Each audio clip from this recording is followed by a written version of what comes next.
Buenas tardes. Vamos a platicarles un poco sobre el tema del derecho humano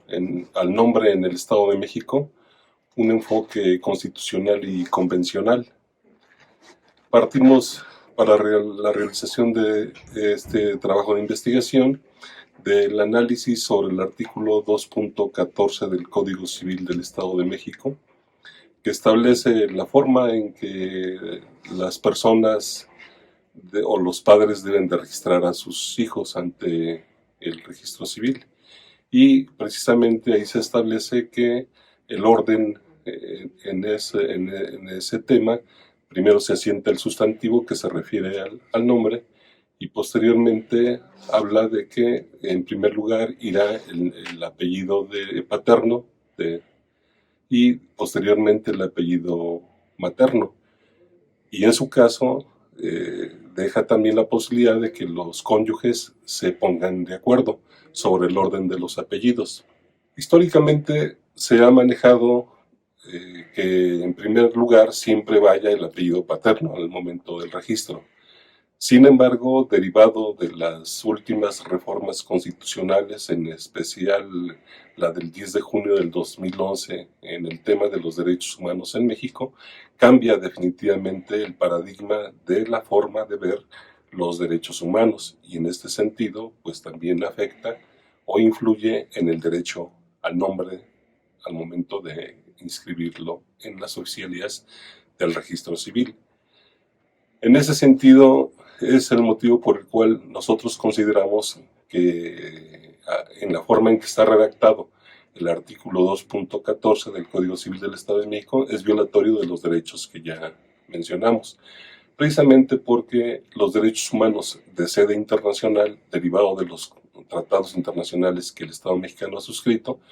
pues ha tenido mucho que ver con el derecho a la personalidad, el propio derecho a la identidad y el derecho a la no discriminación. Todos esos son tratados que ha firmado el Estado mexicano. Específicamente, el derecho universal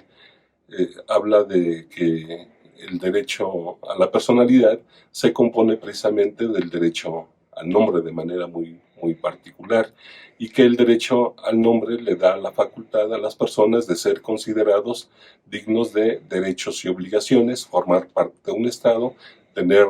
responsabilidades, tener una serie de derechos, pertenecer a un territorio y obviamente pertenecer a una familia. Todo ese en el sentido del derecho a la dignidad de las personas. Entonces, para que una persona pueda adquirir todo este tipo de derechos, pues debe tener también en el momento del registro del niño, pues los padres deben de tener la absoluta libertad para poder establecer el orden de los apellidos.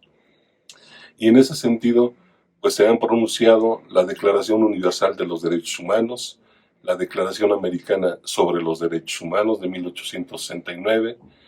los derechos el Tratado sobre los Derechos del Niño, que también hay que darle prioridad a su nombre y a su identidad personal, y bueno,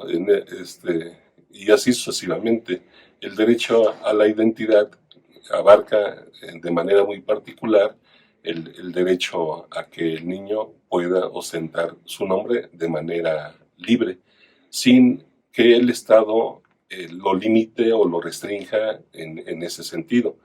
Por lo tanto, al momento en que la legislación del Estado de México establece el orden en que se deberán anotar los apellidos, pues es precisamente violatoria de todos esos derechos humanos que ya hemos mencionado.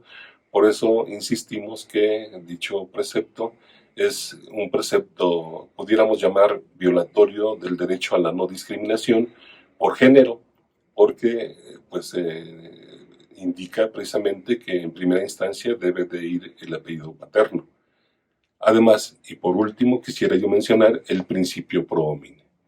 que está contemplado en el párrafo segundo del propio artículo primero de nuestra Carta Magna,